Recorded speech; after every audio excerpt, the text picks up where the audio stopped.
بسم اللہ الرحمن الرحیم۔ السلام علیکم۔ یہ 20 اکتوبر 2011 جمعرات کا دن تھا جب نیٹو کے طیارے لیبیا کے نڈر اور بے باک صدر کے سرحد سے نکلنے والے کارواں پر حملہ آور ہوئے۔ نیٹو کے ساتھ ہی مسلح شورشی لشکر نے بھی کارواں پر دھاوا بول دیا۔ صدر اور اس کے ساتھی مقابلہ کرتے رہے مگر تاب نہ لا سکے۔ ان کے بیشتر ساتھی مارے گئے اور خود صدر کو زخمی حالت میں گرفتار کر لیا گیا۔ یہ عالمی میڈیا پر اس دن کی سب سے بڑی بریکنگ نیوز تھی۔ شدید زخمی صدر کی تصاویر اور ویڈیوز دنیا بھر کے نیوز چینلز پر دکھائے جانے لگی۔ مسلح گنڈے اسے گھسیٹ رہے تھے، اس کی توہین کر رہے تھے، مگر وہ ان سب چیزوں سے بے نیاز تھا۔ لیبیا کے صحرائی شیر کہلانے والے گوریلا لیڈر عمر مختار، جنہیں 16 ستمبر 1931 کو اطالوی فسطانویوں نے لیبیا پر قبضے کے دوران پھانسی دی تھی، اور چے گویرا جیسے انقلابی لیڈر سے زندگی بھر متاثر رہنے والا یہ ضعیف العمر صدر اس حقیقت پر وارد تھا کہ انقلاب اور رد انقلاب کی جنگوں میں موت کا انداز بسا اوقات دردناک ہی ہوا کرتا ہے۔ اس نے اپنے آخری لمحات میں بہادر انسانوں کی طرح موت کا سامنا کیا۔ لیبیا میں جب اس صدر کے خلاف سامراج نواز شرف پسندوں کی مسلح شورش زوروں پر تھی تو اس نے کہا تھا کہ میں کہیں بھی فرار نہیں ہوں گا، میری موت اپنی ہی سرزمین پر ہوگی اور میں اپنے وطن کی مٹی میں ہی دفن ہوں گا۔ ناظرین، آپ جانتے ہیں کہ یہ نڈر اور بے باک صدر کون تھا؟ تاریخ انہیں کرنل معمر قذافی کے نام سے جانتی ہے۔ ناظرین، معمر قذافی اپنے اسی قول پر قائم رہا۔ اس کے وحشیانہ اور شرمناک قتل کے بعد کہا گیا کہ وہ آخری لمحات میں قاتلوں سے گولی نہ چلانے کی التجا کر رہا تھا، مگر اس کے قاتل ایسی کوئی تصویر یا ویڈیو نہیں پیش کر سکے۔ یقیناً قذافی کے طرز عمل نے انہیں مایوس کیا، ورنہ التجا کرتے قذافی کی تصویر یا ویڈیو سے زیادہ قیمتی شے ان کے لیے کیا ہو سکتی تھی؟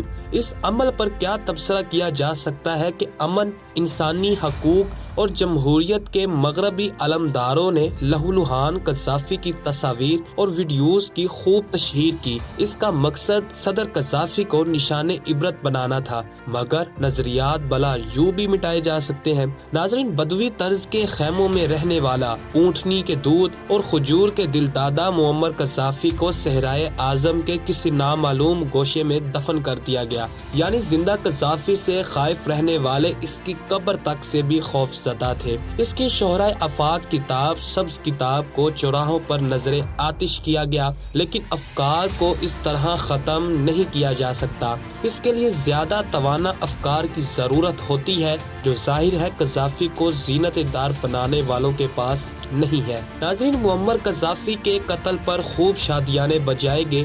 باراک اوباما نے اپنی خوشی کا اظہار ان لفظوں میں کیا: ہم نے بالکل وہی کیا جیسا کہ ہم نے کہا تھا۔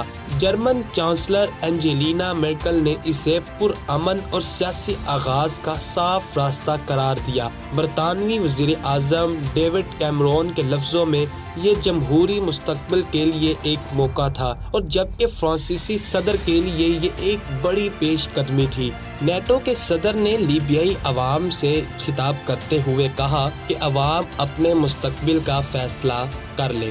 قذافی کے قتل پر سب ایک ہی راگ الپ رہے تھے۔ ان آوازوں میں نام نہاد بائیں بازوں کی فورتھ انٹرنیشنل اور اس جیسی بہت سی تنظیموں کی آوازیں بھی شامل تھی، جن کا ماضی نازیوں اور جاپانیوں سے لے کر امریکیوں، یورپی سامراج تک کے لیے انقلاب دشمن کردار ادا کرنے سے عبارت رہا ہے۔ اس وقت پاکستان میں پیپلز پارٹی کی حکومت تھی، جس کے بانی ذوالفقار علی بھٹو تھے۔ ناظرین، ذوالفقار علی بھٹو سے معمر قذافی کی مثالی دوستی اور تعلق تھا، مگر جب معمر قذافی کا قتل ہوا تو اس وقت پاکستان میں پیپلز پارٹی کی حکومت تھی۔ اس وقت اس کی قیادت کے لب پر پتالے تھے۔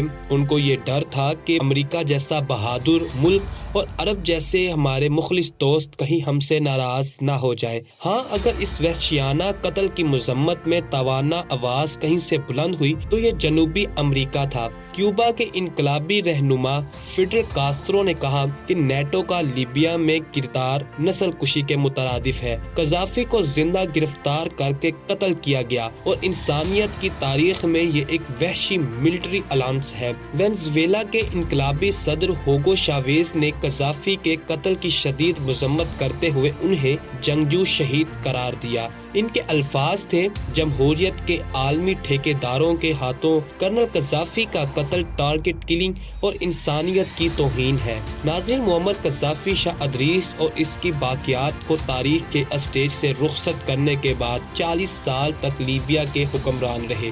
انہوں نے لیبیا سے سامراجی اڈوں کا خاتمہ کیا اور وسائل کو لیبیائی عوام کی فلاح و بہبود پر خرچ کیا۔ اس کے مخالفین کا کہنا تھا اور ہے کہ وہ ایک بدترین آمر تھا جو کسی کو جواب دہ نہیں تھا، لیکن اصل بات یہ تھی کہ وہ امریکہ اور مغرب کو ان کے سامراجی مالیاتی اداروں کو جواب دہ نہیں تھا۔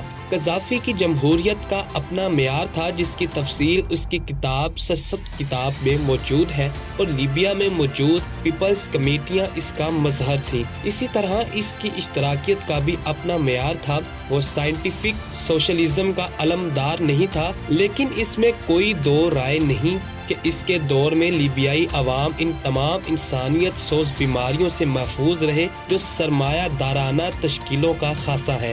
ناظرین، کرنل قذافی کو شہید ہوئے 12 سال کا عرصہ گزر چکا ہے۔ اس عرصے میں لیبیائی عوام نے کیا کھویا اور کیا پایا، اس کا موازنہ کوئی مشکل کام نہیں۔ کرنل قذافی کے دور حکومت میں گھر ہر شہری کا بنیادی حق تھا اور بجلی اور تعلیم اور علاج کی سہولیات مفت تھی۔ لیبیا میں علاج اور تعلیم کی صحیح سہولیات نہ ملنے کی صورت میں حکومت بنا کسی خرچے کے شہریوں کو بیرون ملک بھجواتی تھی۔ بنا سود کے قرضہ دیا جاتا تھا اور ہر نئے شادی شدہ جوڑے کو نیا گھر بنانے کے لیے $50,000 مفت دیے جاتے تھے۔ ہر شہری کو اپنی گاڑی خریدنے کے لیے حکومت 50% سبسڈی فراہم کرتی تھی۔ پیٹرول کی قیمت $0.14 امریکی فی لیٹر تھی۔ کسانوں کو زمینوں سے لے کر زرعی آلات، بیج اور کھاد وغیرہ تک مفت فراہم کیے جاتے تھے۔ ہر بچے کی پیدائش پر ماں کو $5,000 امریکی مفت دیے جاتے تھے۔